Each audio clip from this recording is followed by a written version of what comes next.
अस्सलामु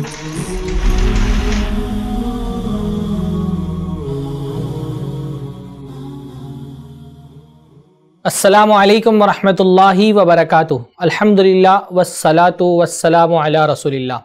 मोहतरम तलबा और तालिबात, आप सबका इस्तकबाल है। ये हमारी उसूल फ़िक़्ह की क्लास है और हम पढ़ रहे हैं शेख इब्न उसैमीन की किताब अल उसूल मिन इल्मिल उसूल।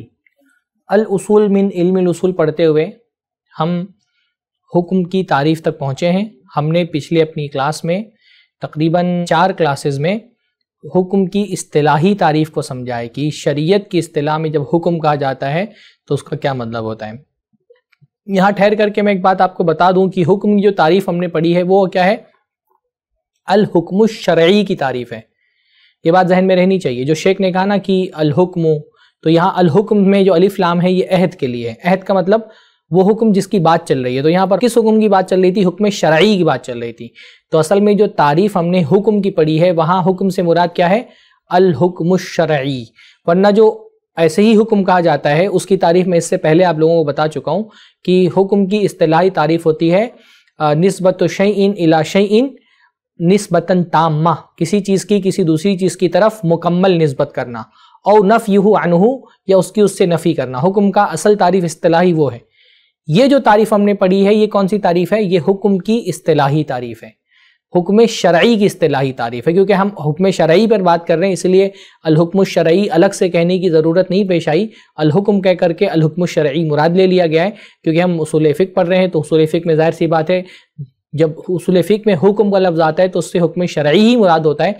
इसलिए अश-शरई को अलग से जिक्र नहीं किया गया, वो अंडरस्टूड है पहले से, इसलिए अल हुक्म शरई कहने के बजाय अल हुक्म की तारीफ़ कर दी है। लेकिन आपके जहन में ये बात होनी चाहिए कि हर हुक्म की वो तारीफ़ नहीं जो हमने पढ़ी है। ये जो हमने तारीफ़ पढ़ी है ये तारीफ़ पढ़ी है अल हुक्म शरई की। तो अल हुक्म शरई की तारीफ़ बहुत डिटेल से हमने पढ़ी। मक़्तज़ा हो खिताब शरअ अल मुतअल्लिक़ बि अफ़आलिल मुकल्लफ़ीन मिन तलबिन और तख़ीरिन और वज़इन, शरीयत के ख़िताब को या शरीयत के ख़िताब के तकाज़े को हुक्म कहा जाता है। और वो ख़िताब जिसका ताल्लुक़ मुकल्लफ़ीन के अफ़ाल से होता है उसमें कभी तलब होती है, कभी तख़ीर होती है और कभी वज़ा होती है। अब हम आगे से हुक्म की तारीफ़ मुकम्मल करने के बाद हुक्म के अक़साम पढ़ेंगे। शेख कह रहे हैं अक़सामुल अहकाम अश-शरइय्या। अब देखिए यहाँ पर शेख जो है ना वो अश-शरइय्या लेकर के आ गए कि यहाँ पर हम जो अक़साम पढ़ने जा रहे हैं ये कौन से अक़साम हैं? ये अक़साम अल अहकाम अश-शरइय्या, शरई अहकाम की किस्में। शरीयत के जो अहकाम होते हैं, शरीयत की जो रूलिंग्स होती हैं, उनके अलग अलग किस्में होती हैं। शेख फरमा रहे हैं तनक़सीमुल अहकाम अश-शरइय्या इला क़िस्मैन, तकलीफ़िय्या व वज़इय्या। शरई अहकाम 2 तरह के होते हैं। शरई अहकाम किस्मैनी, ये मीम के पर ज़बर है कि शरीयत के अहकाम 2 किस्मों में तकसीम होते हैं। उसकी 2 किस्में हैं, एक तकलीफ़िय्या और एक वज़इय्या। अभी हमने पिछली क्लास में ये पढ़ा है ना कि हुक्म की तारीफ़ क्या होती है। हुक्म की तारीफ़ में हमने देखा कि हुक्म में कभी तलब पाया जाता है, कभी तख़ीर पाई जाती है, कभी वज़ा पाया जाता है। तो इस हिसाब से हमने अपनी पिछली क्लास में ये बात देखी है कि शरीयत के जो अहकाम हैं वो उसमें कभी तलब होता है, कभी तख़यीर होती है और कभी कुछ साइंस होती हैं, कुछ उसके टर्म्स एंड कंडीशंस होते हैं, कुछ उसकी वज़ा होती है। हमने देखा था कि अहकाम जो है वो 3 तरह के होते हैं। लेकिन शेख ने क्या फरमाया कि अहकाम शरिया की 2 किस्में होती हैं, एक तकलीफ़िय्या और एक वज़इय्या। तकलीफ़िय्या की 5 किस्में हैं, वाजिब, मंदूब, मुहर्रम, मकरूह और मुबाह। अब होता ये कि मैंने आपको बताया था कि जो तलब होगा, तलब में जो है ना वो या तो अम्र होगा या तो नहीं होगा।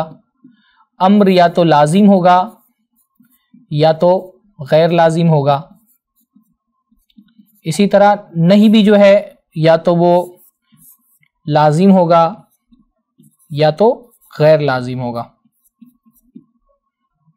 तो अगर लाजिम है तो वाजिब, गैर लाजिम है तो मुस्तहब, और नहीं अगर लाजिम है तो हराम, और गैर लाजिम है तो मकरूह।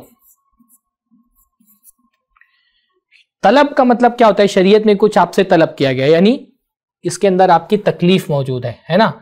शरीयत में कुछ तलब किया गया है मतलब इसमें आपकी तकलीफ, शरीयत ने आपको किसी चीज़ का पाबंद बनाया है। तो ये चार चीजें तो अहकाम तकलीफिया में से हो गई। अब ये तखीर जो है इसमें तो किसी चीज की तलब नहीं होती है। तखीर का मतलब होता है कि उसमें आपको कोई चीज का मुकल्लफ या पाबंद नहीं बनाया गया है। तो तखीर की एक ही किस्म होगी, मुबाह।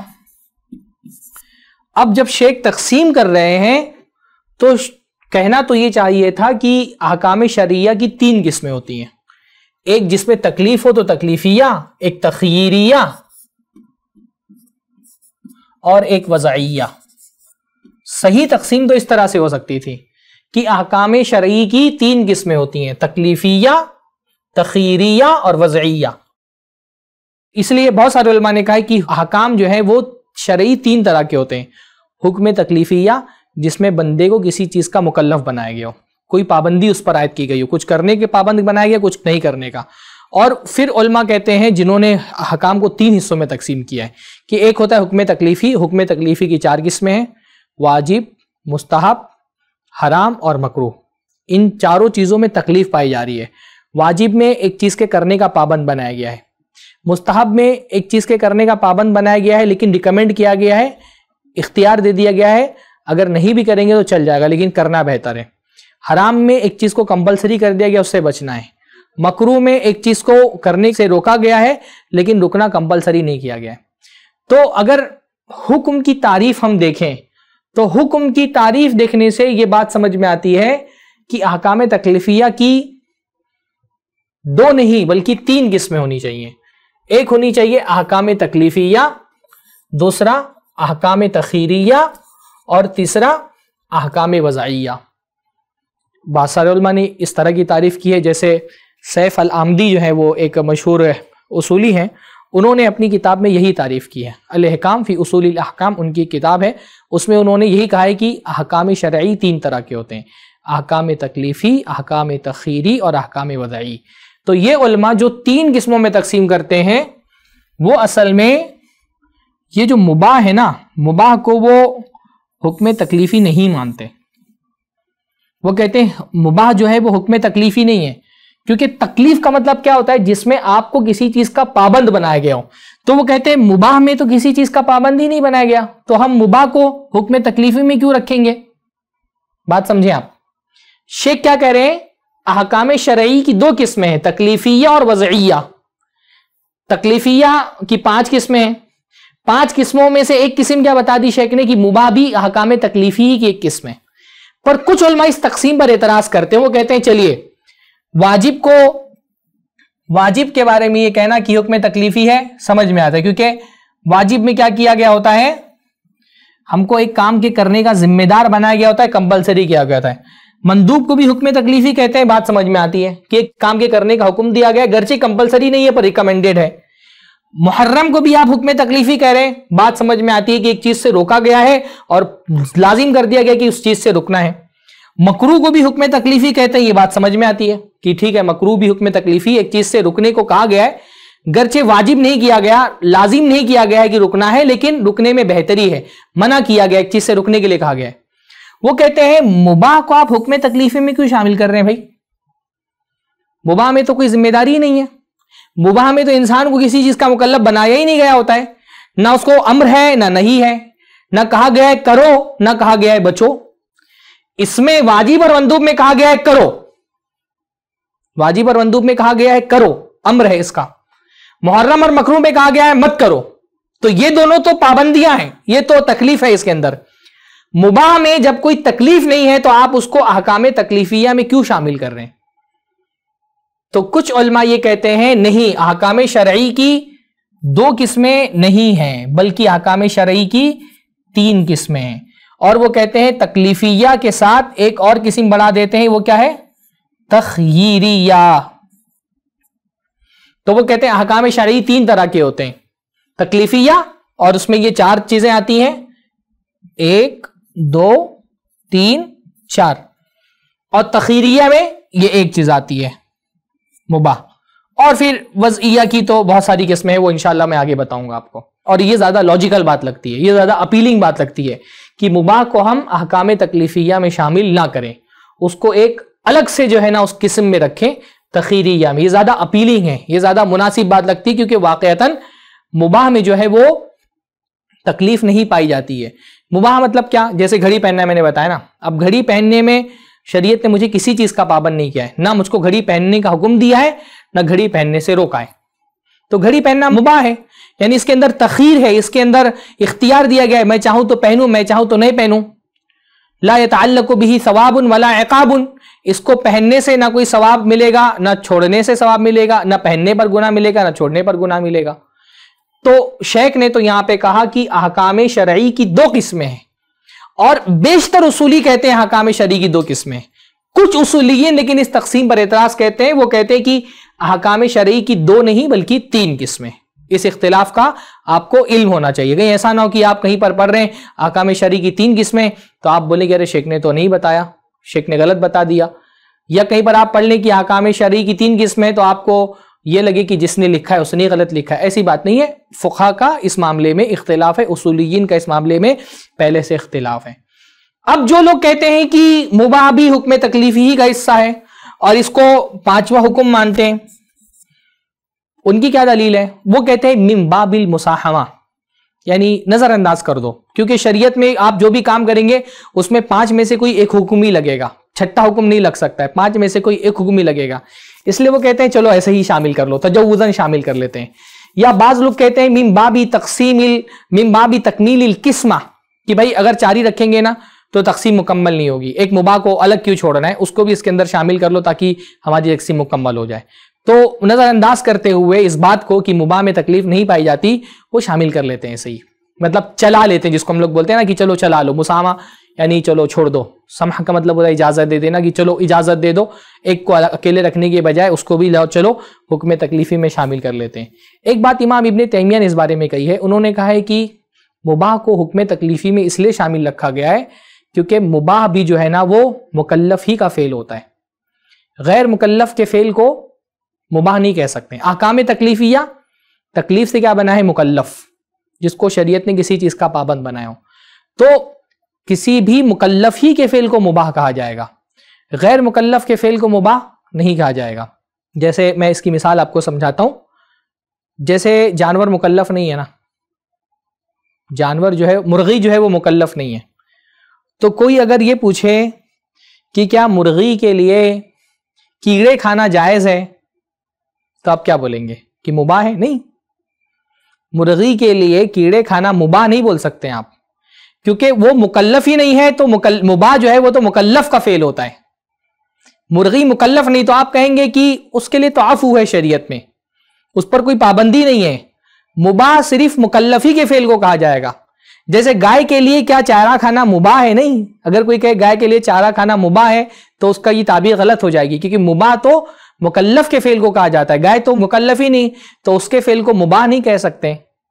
तो शेख इमाम तैमिया फरमाते हैं कि मुबाह को हुक्म तकलीफिया में इसलिए शामिल किया जाता है क्योंकि मुबाह भी जो है ना वो मुकल्लफ ही के फेल को मुबाह कहा जा सकता है, जो मुकल्लफ ना हो उसके फेल को मुबाह नहीं कहा जाता, उसको आफू कहा जाता है कि शरीयत ने उस पर दरगुजर फरमाया है, शरीयत ने उसके लिए छूट रखी है। आफू का मतलब छूट, शरीयत ने उसको छोड़ दिया है कि वो जो चाहे करे, तो वो आफू है, वो इबाहत नहीं है। और ये शेख इमाम तैमिया की भी जो बात है ना वो बहुत अपीलिंग है, मिन बाबिल मुसाहमा या मिन बाबी तकमीलिल किस्मा, ये कहने की बजाय जो इमाम तैमिया ने कहना वो बात ज्यादा अपीलिंग है कि भाई मुबाह को हुक्म तकलीफी में इसलिए रखा गया है क्योंकि मुकल्लफी के फेल को मुबाह कहा जाएगा, गैर मुकल्लफ के फेल को मुबाह नहीं कहा जाएगा। तो अगर इमाम तैमिया की बात माने तो हमको हुक्म तखीरी को तीन हिस्सों में बांटने की जरूरत नहीं है। अहकाम शरई को हम कह सकते हैं कि अहकाम शरई दो होते हैं, तकलीफिया और वज़इया। अब हम जो है वो उसको थोड़ा सा डिटेल में पहले हम समझ लेते हैं, फिर हम शेख की इबारत पढ़ेंगे तो इंशाअल्लाह ताला बात हमारे आसानी से समझ में आएगी इंशाअल्लाह ताला। तो शेख ने कहा अहकाम जो है वो कभी तकलीफिया होते हैं, तकलीफिया, और कभी अहकाम वज़इया होते हैं। अब मैंने आपको बताया कि तकलीफिया का ताल्लुक किससे होता है। तकलीफिया में कभी क्या होता है, अल्लाह ताला ने किसी चीज़ के करने का आपको हुक्म दिया होता है, अम्र, और कभी किसी चीज़ के करने से रोका होता है, यानी नहीं। अम्र यानी हुक्म देना, नहीं यानी रोकना। अम्र बिल मारूफ, नेकी का हुक्म देना, नहीं अनिल मुनकर, बुराई से रोकना। तो तकलीफ में क्या होता है, कभी अम्र होगा कभी नहीं होगा। अम्र भी जो है वो दो तरह का होगा। कभी अम्र को किसी चीज का हुक्म दिया गया होगा और कहा होगा ये काम लाजिम है करना, कंपलसरी किया हो गया होगा। कभी गैर लाजिम होगा, यानी कंपलसरी नहीं किया गया होगा। नहीं भी जो है वो दो तरह की होगी। कभी किसी चीज को कंपलसरी उससे रुकना होगा, कभी उससे कंपलसरी नहीं होगा रुकना। तीसरी किस्म क्या होगी? तीसरी किस्म जो ये है कि ऐसा कोई फेल होगा जिसके बारे में ना अम्र होगा ना उसके बारे में नहीं होगी, ना अम्र है ना नहीं है। अब किसी चीज का शरीयत ने हुक्म दिया हो, लाजिम कर दिया, उसको क्या कहा जाएगा? उसको कहा जाएगा वाजिब। वाजिब। किसी चीज का हुक्म दिया हो और उसको लाजिम ना किया हो तो उसको कहा जाएगा मुस्तहब या मंदूब। किसी चीज से रोका हो और उसको लाजिम कर दिया हो तो उसको कहा जाएगा हराम। किसी चीज से मना किया हो और लाजिम कर नहीं किया हो तो उसको कहा जाएगा मकरूह। और जिसके बारे में ना हुक्म होगा ना उसके बारे में मना होगा उसको कहा जाएगा मुबाह। ये हो गई हमारी हुक्म तकलीफी की 5 किस्में: वाजिब, मुस्तहब, हराम, मकरूह और मुबाह। अब आप कोई भी फेल करें, इन 5 में से कोई ना कोई एक हुक्म आपके फेल पर लगेगा। यानी आप कोई भी काम का नाम लें, आपको इन 5 में से कोई ना कोई एक हुक्म उस पर लगाया जाएगा। जो काम आप करेंगे या तो वो वाजिब होगा, या तो वो मुस्तहब होगा, या तो वो मुबाह होगा, या तो वो मकरूह होगा, या तो वो हराम होगा। एक एक मिसाल हम देखते हैं। मैं एक मिसाल बताऊंगा और आप लोग जो है कमेंट में उसकी 4 मिसालें और लिखेंगे। एक मिसाल मैं बताऊंगा, 4 मिसालें इंशाअल्लाह ताला आप लिखेंगे, या 1-2 मिसाल मैं बताऊंगा और बकिया मिसालें आप लिखेंगे। भाई आप कोई भी काम का नाम लें। शराब पीना, क्या है शराब पीना? शराब पीने के बारे में नहीं है, अल्लाह ताला ने उससे मना किया है। अच्छा, मना करने के बाद लाजिम है कि नहीं पीना है या बेहतर है कि नहीं पीना है? यानी वॉलंटरी आप छोड़ दें या कंपलसरी आपके लिए छोड़ने को कहा गया है? शराब पीने को छोड़ने को कंपलसरी आपको कहा गया कि आप शराब पीना छोड़ दें, शराब ना पिए आप। तो ये क्या हो गया? ये हराम हो गया। ज़िना जो है वो क्या है? अल्लाह ताला ने उससे मना किया, यानी नहीं है उसके बारे में, और कंपलसरी किया गया है आप पर कि आप ज़िना ना करें, तो ये हराम हो गया। नमाज पढ़ना, इसके बारे में क्या है? अम्र है या नहीं है? हाँ, अम्र है। और अम्र में लाजिम है या गैर लाजिम है? कंपलसरी किया गया है या रिकमेंडेड है? कंपलसरी है, ऑब्लिगेटरी है। आपको नमाज पढ़नी है तो नमाज पढ़ना वाजिब हो गया। ऐसे ही आशूरा का रोजा रखना, आशूरा का रोजा रखना क्या है? उसके बारे में हुक्म है या मना है? हुक्म है, अम्र है उसके बारे में। अम्र लाजिम है या गैर लाजिम है? अम्र तो है लेकिन लाजिम नहीं, कंपलसरी नहीं किया गया है, तो ये क्या हो गया? ये मुस्तहब हो गया। अम्र है, लाजिम नहीं है। इसी तरह से चाश्त की नमाज पढ़ना, सलातुल दुहा जिसको कहा जाता है, अम्र है इसके बारे में या नहीं है? अम्र है। अम्र आने के बाद लाजिम किया गया है चाश्त की नमाज पढ़ना, ऑब्लिगेटरी है या रिकमेंडेड है, फजीलत है उसकी? पढ़ना जरूरी तो नहीं है लेकिन पढ़ेंगे तो फजीलत मिलेगी। रिकमेंडेड है, ऑब्लिगेटरी नहीं है, कंपलसरी नहीं है, फोर्सफुली नहीं कहा गया करने के लिए, बल्कि रिकमेंड किया गया है, तो ये क्या हो गया? ये मुस्तहब हो गया। ऐसे ही किसी से रुकिया तलब करना, शरीयत में रुकिया तलब करने से मना किया गया है। अल्लाह के नबी सल्लल्लाहु अलैहि वसल्लम ने फरमाया कि जो आदमी रुकिया तलब नहीं करता किसी से, वो उन 70,000 लोगों में से होगा जो बगैर हिसाब किताब के जन्नत में जाएंगे। एक होता है खुद से रुकिया कर लेना, शरीयत में इसकी ममानियत नहीं है, ये मुस्तहब है। एक होता है किसी से आपने तलब नहीं किया, उसने बगैर तलब के आपको रुकिया कर दिया, ये भी शरीयत में जो है ना वो मकरूह नहीं है। पर एक होता है मैं किसी राकी के पास जाकर के कहूं कि आप मुझ पर रुकिया करिए, इसको कहते हैं इस्तिरका, रुकिया तलब करना। रुकिया तलब करना शरीयत में पसंदीदा नहीं है, इसलिए अल्लाह के ने फरमाया 70,000 लोग जो बगैर हिसाब किताब के जन्नत में जाएंगे। उसमें से कौन होगा? जो किसी से रुकिया तलब नहीं करता है। लेकिन अगर किसी ने तलब कर लिया तो क्या उसको गुनाह मिलेगा? गुनाह नहीं मिलेगा। बचना बेहतर है, यानी उसके बारे में नहीं है कि बचो उससे, मना किया गया उससे, लेकिन बचने को कंपलसरी नहीं किया गया है कि लाजिमन बचना है, रिकमेंडेड है कि बचो तो बेहतर है। तो ऐसी चीज को शरीयत में क्या कहा जाता है? मकरूह कहा जाता है। मकरूह का मतलब होता है नापसंदीदा, यानी ना करो तो बेहतर है, लेकिन अगर कर लिया तो गुनाह नहीं मिलेगा। तो ये मकरूह की मिसाल हो गई। या जैसे मैंने नजर का बताया था कि शरीयत में नजर मानना पसंदीदा नहीं है, बचने के लिए कहा गया है कि नजर मत मानो, पर अगर कोई मान लिया तो उसको गुनाह नहीं मिलेगा, उसको इजाजत है बहरहाल। तो ये क्या है, ये मकरूह की मिसाल है। तो इसी तरह से चश्मा लगाना क्या है, क्या अल्लाह ताला ने हुक्म दिया चश्मा लगाने का? नहीं। क्या अल्लाह ताला ने चश्मा लगाने से रोका है? नहीं। ना इसके बारे में अम्र है ना नहीं है। तो जिसके बारे में ना अम्र हो ना नहीं हो उसको क्या कहा जाता है? मुबाह, जायज़, यानी उस पर ना सवाब मिलेगा ना गुनाह मिलेगा। घड़ी पहनना, हाँ, इसी तरह से जूते पहनना, ऐसे ही जो है वो टी शर्ट पहनना, सदरी पहनना, इडली खाना, शोरमा खाना, मुबाह काम बहुत सारे। तो जो मुबाह काम होता है उसके बारे में ना अम्र होता है ना नहीं होता है। आप कोई भी फेल, कोई भी काम बोले इंसान का, 5 में से कोई ना कोई एक हुक्म लाजिमन उस पर लगेगा। 5 में से कोई ना लाजिमन 5 में से किसी एक कैटेगरी में उसको रखना पड़ेगा। वाजिब, मुस्तहब, मुबाह, मकरूह और हराम, ये 5 कैटेगरी है। आपको हर फेल 5 कैटेगरी में से एक कैटेगरी में रखना पड़ेगा। और यही वो चीज़ है ना जो हम हासिल करना चाहते हैं। जब हम किसी फेल के बारे में मुफ्ती के पास जाते हैं तो मुफ्ती से हम क्या मालूम करना चाहते हैं कि ये जो कारोबार मैं करने जा रहा हूँ, इस कारोबार में इन 5 में से क्या हुक्म लगेगा? वाजिब है, मुस्तहब है, मुबाह है, मकरूह है कि हराम है। फलां शादी में करने जा रहा हूँ, इसमें से क्या हुक्म लगेगा? वाजिब है, मुस्तहब है, मुबाह है, मकरूह हराम है। मुफ्ती आपको 5 में से कोई एक फेल बताएगा। मुज्तहिद जब इज्तिहाद करेगा तो 5 में से कोई एक फेल बताएगा, वाजिब, मुस्तहब, मुबाह, मकरूह, हराम। तलब के एतबार से ये 5 ही किस्में हैं। तो इसलिए शेख ने फरमाया अब इन 5 के अलावा और कोई, मतलब ये 5 ही क्यों है, 6 क्यों नहीं है? क्योंकि भाई या तो अम्र होगा या तो नहीं होगी। अम्र होगा तो या तो लाजिम होगा या गैर लाजिम होगा, नहीं होगी या तो लाजिम होगा या तो गैर लाजिम होगा, या तो अम्र और नहीं, कुछ नहीं होगा। छट्टे की कोई गुंजाइश ही नहीं बचती है ना। जैसे इसको कहा जाता है कि दलील हसर, आपके पास इसकी क्या दलील है कि सिर्फ 5 ही किस्में, 6ठी किस्में नहीं है?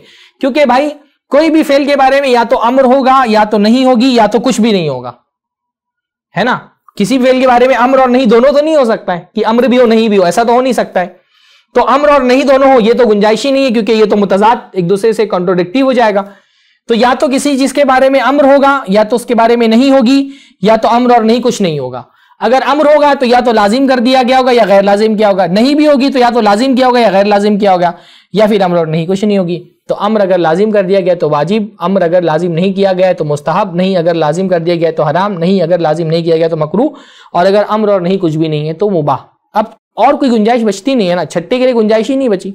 छट्टा आप क्या बोलेंगे? अगर आप बोलेंगे कोई फेल ऐसा हो सकता है जिसमें अम्र भी हो और नहीं भी हो, ये तो कॉन्ट्रोडिक्शन हो जाएगा कि अल्लाह ताला ने कहा है कि करो और ये भी कहा है कि मत करो, ऐसा तो नहीं हो सकता है। हाँ, ये हो सकता है कि किसी काम के बारे में कुछ भी नहीं कहा, ना करने को कहा है ना मना किया है, तो उसको तो हम मुबाह की कैटेगरी में रखेंगे। इसलिए शेख ने फरमाया फत तकलीफिया खमसतुन, तकलीफिया यानी अहकाम तकलीफिया 5 है। वाजिब, मंदूब, या मंदूब जो है ना इसको मुस्तहब, मुस्तहब को मंदूब कहा जाता है, मुहर्रम, मकरूह और मुबाह, ये 5 किस्में। अब थोड़ा सा और एक डिटेल देखते हैं इसकी हम लोग। एक डिटेल इसमें यह है, इसको हम इंशाअल्लाह ताला आगे और अच्छे से देखेंगे। मैं अभी फिलहाल सिर्फ आपको ये बता देता हूं कि अहनाफ के यहाँ 5 किस्में नहीं हुक्म तकलीफी की। जो हनफी हमारे यहाँ सेक्ट है, हनफी मदरसे फ़िक्र है, हनफी फ़िक़ही मदरसा है, उनके यहाँ 5 के बजाय 7 किस्में हुक्म तकलीफी की। वो जो है ना, हमने कहा ना वाजिब, हमारे यहाँ यानी जमहूर उलमा के यहाँ वाजिब और फ़र्ज़ इसमें कोई फ़र्क नहीं है। जिसको हम वाजिब कहते हैं उसी को हम फ़र्ज़ भी कहते हैं। जमहूर उलमा वाजिब और फ़र्ज़ में कोई फ़र्क नहीं करते, उनके यहाँ वाजिब और फ़र्ज़ एक है। लेकिन अहनाफ वाजिब और फ़र्ज़ में फ़र्क करते हैं। अहनाफ कहते हैं फ़र्ज़ वो है जो क़तई दलील से साबित हो, यानी कुरान से या मुतवातिर हदीस से, हदीस मुतवातिर से या इजमा से। और उनके नज़दीक वाजिब वो है जो ज़न्नी दलील से साबित हो। क़तई और ज़न्नी मैंने आपको बताया था इससे पहले भी। क़तई मतलब एकदम कन्फर्म जो हो, 100% एकदम कन्फर्म हो, उसको क़तई कहा जाता है। ज़न्नी का मतलब होता है स्पेक्यूलेशन, हाँ, कि जिसमें एकदम 100% क़तई नहीं है। जैसे ख़बर वाही जो है वो एकदम क़तई नहीं होती है, वो ज़न्नी होती है। तो जैसे ज़न्नी यानी खबर वाहिद से कोई अगर हुक्म साबित है तो वो कहते हैं ये वाजिब है। तो अब उनके यहाँ पे वाजिब के अलावा एक और चीज़ क्या आ गई, फ़र्ज। इसी तरह हमारे यहाँ हराम और मकरूह तहरीमी, मकरूह कराहत तहरीम जिसको मकरूह तहरीमी कहते हैं, इसमें भी ये फ़र्क करते हैं। मकरूह तहरीमी, हराम को वो कहते हैं जो कतई दलील से साबित हो वो हराम है, और जो ज़न्नी दलील से साबित हो उसको भी करना गुनाह है, पर वो क्या है उनके नज़दीक, वो मकरूह तहरीमी है। तो अब उनके यहाँ दो चीज़ें बढ़ गई ना, फ़र्ज और मकरूह, ये दो किस्में और बढ़ गई। तो सिर्फ अहनाफ ही हैं जो कहते हैं अहकाम तकलीफिया की 5 नहीं बल्कि 7 किस्में हैं। वो फ़र्ज और वाजिब में फ़र्क कर देते हैं, हम तो वाजिब और फ़र्ज में कोई फ़र्क नहीं करते, पर वो कहते हैं नहीं, फ़र्ज एक अलग हुक्म है, वाजिब एक अलग हुक्म है। और उसके बाद जो है वो मकरूह तहरीमी और हराम में फ़र्क करते हैं। वो कहते हैं एक होता है मकरूह तंज़ीही, ये जो हम जिसको मकरूह हमने कहा ना, इसको वो क्या कहते हैं, मकरूह तंज़ीही। जिसको हम सिर्फ मकरूह कहते हैं उसको वो क्या कहते हैं, मकरूह तंज़ीही। जिसको हम हराम कहते हैं उसको वो हराम भी कहते हैं और मकरूह तहरीमी भी कहते हैं। उनके यहाँ हराम और मकरूह तहरीमी में क्या फ़र्क है, हराम की जो दलील होती है वो कतई होती है और मकरूह तहरीमी की दलील ज़न्नी होती है। यानी अगर बहुत सारे लोगों ने अल्लाह के नबी सल्लल्लाहु अलैहि वसल्लम से किसी चीज़ के हराम होने को नकल किया है, जैसे कुरान में अगर उसका आ गया तो वो हराम है, या अल्लाह के नबी सल्लल्लाहु अलैहि वसल्लम की मुतवातिर हदीस, मुतवातिर कैसे हदीस को कहते हैं जिसकी बहुत ज़्यादा सनदें हों। तो अगर बहुत ज़्यादा लोगों ने अल्लाह के नबी सल्लल्लाहु अलैहि वसल्लम से इस बात को नकल किया है कि फ़ला चीज़ हराम है, तो वो उनके नज़दीक हराम है। और अगर बहुत ज़्यादा लोगों ने नहीं कहा है, जैसे कोई हदीस है उसमें किसी चीज़ को हराम किया गया है और उसकी 2 ही 3 सनदें, तो वो कहते हैं ये हराम नहीं है, बल्कि इसको ये क्या कहते हैं, इसको ये मकरूह तहरीमी कहते हैं। ये उनके यहाँ पर फ़र्क किया जाता है। इसलिए हमारे यहाँ तो आमतौर पे 5 ही किस्में बयान की जाती हैं, अहनाफ 2 किस्मों का और इजाफा करते हैं। एक किस्म उनके यहाँ पर क्या है, फ़र्ज इसके अलावा, और एक किस्म उनके यहाँ पर है मकरूह तहरीमी। अहनाफ के यहाँ हुक्म तकलीफ़ी की 5 किस्में हैं। तो हमने देखा आज के दर्स में कि अहकाम शरइया उसकी 2 किस्में हैं, हुक्म तकलीफ़ी और हुक्म वज़ई। बाज़ उलमा ने कहा 2 नहीं 3 किस्में हैं, हुक्म तकलीफ़ी, हुक्म तख़ीरी और हुक्म वज़ई। वो इख्तिलाफ़ हमने आज समझा कि कुछ लोग अहकाम शरिया को 2 हिस्सों में क्यों तकसीम करते हैं और कुछ लोग अहकाम शरिया को 3 हिस्सों में क्यों तकसीम करते हैं। फिर हमने देखा हुक्म तकलीफ़ी की 5 किस्में हैं। अगर हम अहकाम शरई की 2 किस्में करार दें तो हुक्म तकलीफ़ी की 5 किस्में।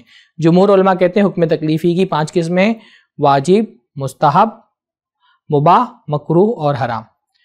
और जो दीगर उलमा हैं यानी हनाफ जो है वो कहते हैं कि हुक्म तकलीफ़ी की 7 किस्में। एक आखिरी नोट के साथ मैं आज की इस क्लास को ख़त्म करता हूँ। शेख ने जो तरतीब रखी है यहाँ पर, ये तरतीब ठीक है लेकिन बेहतर नहीं है। शेख ने क्या कहा, अल वाजिब वल मंदूब वल मुहर्रम वल मकरूह वल मुबाह। वाजिब, मंदूब, मुहर्रम, मकरूह और मुबाह। बेहतर होता कि तरतीब आला से अदना की तरफ होती, यानी जो सबसे ऊपर है वो आला रहे और जो सबसे नीचे है वो अदना रहे। तो तरतीब में अगर ये होता ना, वाजिब, मंदूब, बीच में मुबाह, फिर मकरूह, फिर हराम, तो ये तरतीब ज्यादा अच्छी होती। और आमतौर पे फुक़हा इस तरह की तरतीब रखते हैं, क्या, सबसे पहले ऊपर वाजिब, वाजिब के नीचे मुस्तहब, फिर बीच में मुबाह, फिर उसके बाद मकरूह, फिर लास्ट में हराम। ये तरतीब ज्यादा अच्छी होती कि पहले अम्र है और लाजिम है, फिर उसके बाद अम्र है गैर लाजिम है, फिर मुबाह है जिसमें ना अम्र है ना नहीं है, फिर उसके बाद मकरूह है जिसमें नहीं है लेकिन लाजिम नहीं है, और आखिर में हराम है जिसमें नहीं है और लाजिम है। तो शेख की ये तरतीब के बजाय अगर हम तरतीब को ऐसा रखें कि वाजिब को पहले कर दें, 2 नंबर पे मंदूब यानी मुस्तहब कर दें, 3 नंबर पे मुबाह को कर दें, 4 नंबर पे मकरूह कर दें और 5वें नंबर पे मुहर्रम यानी हराम को रखें। तरतीब अगर इस लिहाज से रहे तो ये ज़्यादा बेहतर है। बहरहाल अहकाम तकलीफ़ी की 5 किस्में होती हैं, ये भी हमने सीख लिया। अब एक एक हुक्म के बारे में हम अलग से समझेंगे।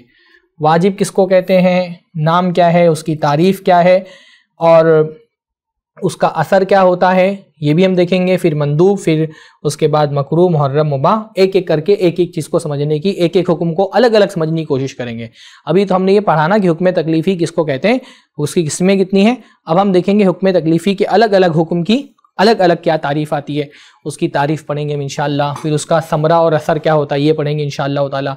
फिर हम ये देखेंगे कि उसकी मिसालें क्या क्या हैं। फिर इंशाअल्लाह ताला हम ये देखेंगे कि उसके और भी कौन से नाम है, वाजिब को और किन नामों से जाना जाता है, हराम को और किन नामों से जाना जाता है।